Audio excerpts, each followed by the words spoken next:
ಕವನಾದಿ ನಮ್ಮ ನವ ವಧುವರರನ್ನ ಜೋರಾದ ಚಪ್ಪಾಳೆ ಮೂಲಕ ವೇದಿಕೆ ಮೇಲೆ ಬರಮಾಡ್ಕೊಳ್ಳೋಣ. ನಮ್ಮ ಅವಲಕ್ಕಿ ಒಗ್ಗರಣೆ ಮತ್ತೆ ಬೇಳೆ ಒಬ್ಬಟ್ಟು. ಪ್ಲೀಸ್ ಬನ್ನಿ ಬನ್ನಿ ಬನ್ನಿ ಬನ್ನಿ ಬನ್ನಿ.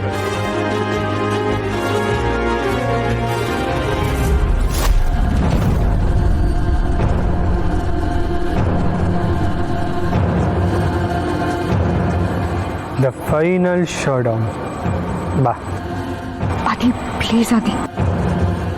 ಎಲ್ಲರೂ ಕಾಯ್ತಾ ಇದ್ದಾರೆ ಲಕ್ಷ್ಮಿ. ಬಾ ಬಾ ಬಾ ಬಾ ಬಾ.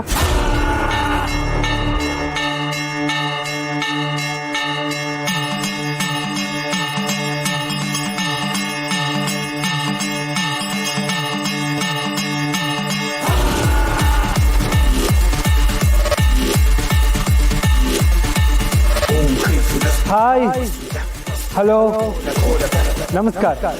ನೀವೆಲ್ಲ ಇವತ್ತು ನಮ್ಮನ್ನ ಹಾರೈಸಕ್ ಬಂದಿರೋದಕ್ಕೆ ಥ್ಯಾಂಕ್ಸ್. ಬಟ್ ಸಾರಿ ಯಾಕೆ ಅಂದರೆ ನಿಮ್ಗೆಲ್ಲ ಡಿಸಪಾಯಿಂಟ್ ಆಗುವಂಥ ಒಂದು ಕೆಲಸ ನಾನಿವಾಗ ಮಾಡ್ತೀನಿ. ನಮ್ಮ ಮನೆಯವರು ನಿಮ್ಮನ್ನ ಈ ಫಂಕ್ಷನ್ ಕರೆದು ನಿಮ್ಮೆಲ್ಲ ಟೈಮ್ನ ವೇಸ್ಟ್ ಮಾಡಿದ್ದಕ್ಕೆ ಸಾರಿ. ನೀವೆಲ್ಲ ಇಲ್ಲಿಗೆ ಇಷ್ಟಪಟ್ಟು ಬಂದ್ರು ಅಥವಾ ನಮ್ಮ ತಾತನ ಇನ್ವಿಟೇಷನ್ಗೆ ಮುಲಾಜಿಗೆ ಬಿದ್ದು ಬಂದ್ರೋ ನನಗೆ ಗೊತ್ತಿಲ್ಲ. ಆದರೆ ನಾನಂತೂ ಇಲ್ಲಿ ಇಷ್ಟಪಟ್ಟು ಬಂದು ನಿಂತಿಲ್ಲ.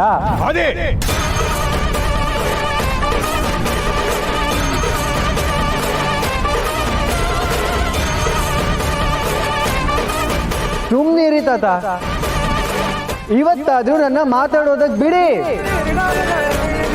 ಆದಿ, ಪ್ಲೀಸ್ ಆದಿ. ಈ ರಿಸೆಪ್ಷನ್ ಬಿಡಿ, ಮದುವೆನೆ ಮುಲಾಜಿಗೆ ಬಿದ್ದಾಗಿದ್ದು.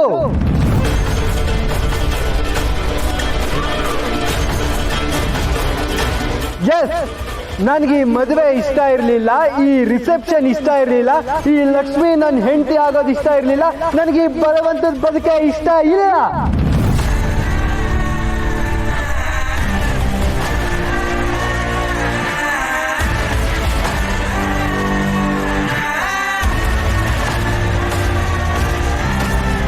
Lakshmi, I am sorry Lakshmi.